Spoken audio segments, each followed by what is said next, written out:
જય માતાજી, જય શ્રી કૃષ્ણ. તો સવારના અમારા મીઠુભાઈને મમ્મી ઉડાડી દીધો હતો. એ કે જા થોડીક વાર ફરી આવો, પણ એનો મૂડ હતો નહીં. તો એ આવીને લાઇટમાં બેસી ગયો. મારો લાઇટનો થાંભલો હોય ને એમાં આવીને નથી જવું. તો કીધું વાંધો નહીં, ઘરે આવી જા. તો મીઠુભાઈ ઘરે આવ્યા. તો થોડીક વાર પછી ગામની છોકરીઓ આવી પાયલબેન કરીને કપડાં સીવડાવવા.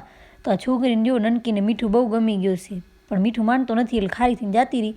અને પછી આજ બપોરના મારે બનાવો તો પાલક પનીરનું શાક, કેમ કે ભચાઉ ગયા હતા એટલે પનીર લઈ આવ્યા હતા. તો હું બનાવું છું નહીં. તો જુઓ તેલમાં ડુંગળી ને મરચાં ને બધું ઝીણું ઝીણું કટિંગ કરીને મરચાંનો વઘાર કરીને નાખી દીધો છે. હવે એ બરાબર ભોગાઈ જાય એટલે પછી અંદર આપણે નાખીશું ગ્રેવી અને મસાલા અને બધો.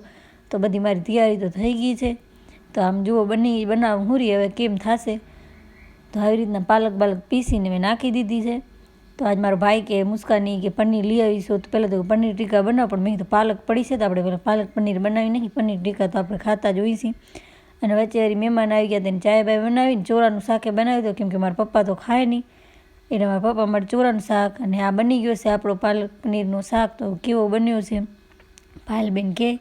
તો દહીં બપોરના ડુંગળી ને જુઓ ચોરાનું શાક. અને આપણો મીઠુભાઈ આમળે રાડો થયો છે.